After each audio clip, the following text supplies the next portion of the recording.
What's going on, guys? This is John Zakari, and I'm so happy to be back after quite a bit of time. I wanted to start off this video by addressing what's happened to the channel over recent weeks. Some of you have inquired about weird uploads, all the videos disappearing, etc. And simply what happened was the channel, my Google accounts in general, as well as social media I had linked to said Google accounts, were hacked. And since then, I've been in the process of getting everything under control and reinstated. And if any of you watching are fellow small YouTubers, you probably know how frustrating it can be to deal with support, even to get in contact with anyone at all. But now everything should be back up and watchable. Unfortunately, it's my understanding that the videos and subsequently my channel will take a considerable hit in terms of their searchability. They won't be as likely to show up in recommended fields, etc., which is kind of irritating, but honestly, I'm just glad to have everything back up and running, and I thank those of you who raised some concern and haven't unsubscribed during the interim. It's greatly appreciated.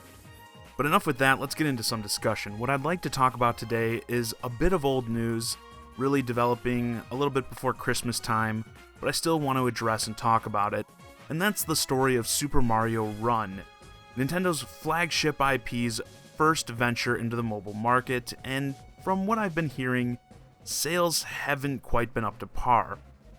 I want to start by saying that I don't own the game, but I have played a fair amount on my friends' phones, and in my opinion, it's really good for a mobile game, and I think it's a great value at that $9.99 price point for the entire game. When the app first launched, the download numbers were really high. I think it did something like 40 million downloads in 4 days was the number I read, but that number included the free download, which consisted of the game's first 3 levels or so, and only a small percentage of downloaders actually purchased the full game, and this number has reportedly been on the downswing ever since. So if the game has pretty good reviews, at least from what I've seen, and has a recognizable name attached to it, what's the problem? The way I see it, it's twofold. You have 2 audiences essentially here that you're trying to attract with plenty of crossover, but that's people who play games on their phones and Nintendo fans. Let's start with the Nintendo fans.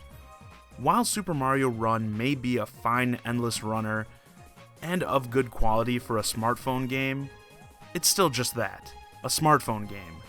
As someone who doesn't play many games on my smartphone to begin with, even at a mere $9.99, I just don't see this game as very attractive, considering I can play a full-fledged Mario game like Super Mario 3D World or Super Mario Maker.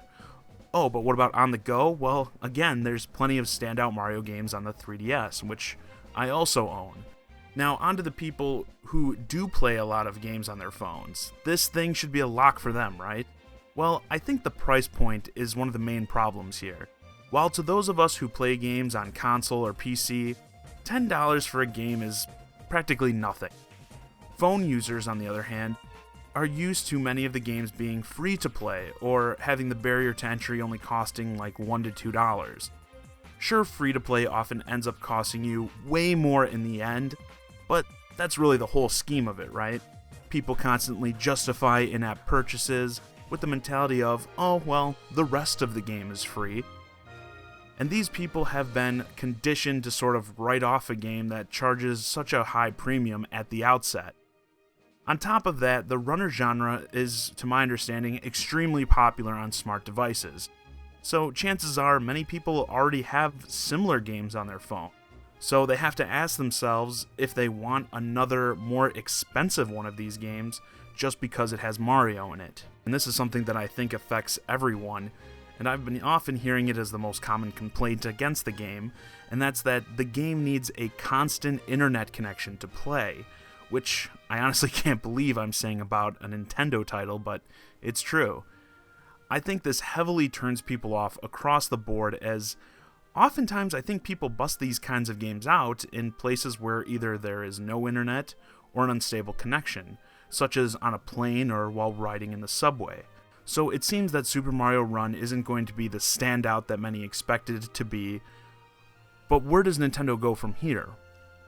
The way I see it, this is essentially the third smartphone game that Nintendo's name is attached to with the previous games being Miitomo and Pokemon Go. Sure, Nintendo's actual control and involvement in these other titles varies, and many consider this to be the real first full-fledged Nintendo smartphone game, which is fine, but that's just how I see it. And looking back, these games have all been an experiment in one way or another with mixed results. Miitomo was free to play with microtransactions, which, to my knowledge, flopped almost instantly as there just wasn't much of an actual game there to keep people engaged. On the flip side, Pokemon Go was also free to play with microtransactions, but it was a mega success in its first few months. Although its popularity has been on a steep down curve ever since, I chalk this up largely to the game not capturing that Pokemon experience. It really needed a better battle system and more focusing on said battling. I was one of the masses that was really into the game at the start, assuming that these features would come soon, but they haven't. The whole candy power leveling system just totally killed it for me. I mean, could you imagine that same system in a core Pokemon title? Oh hey, instead of battling your Pikachu to power him up, you instead need to catch 50 more Pikachu? I honestly think this would have made any past Pokemon game suck as well. And now of course we have Super Mario Run, which I consider to be the best game in the lot in terms of gameplay, as well as how well said gameplay represents the franchise, but once again, the title just isn't hitting it out of the park. The selfish side of me would want Nintendo to step away from the smartphone game and focus on products I'm interested in, like games for the upcoming Nintendo Switch, but having just dipped their toes into the mobile pool, I'd say it'd be crazy for them to get out so early. I think the smart idea for Nintendo is to keep experimenting to find out what people really want from a Nintendo mobile title. Lord knows they have plenty more franchises to experiment with.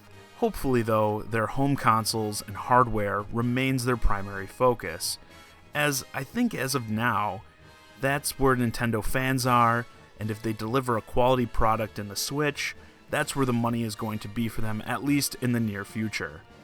And with that, this video's a wrap.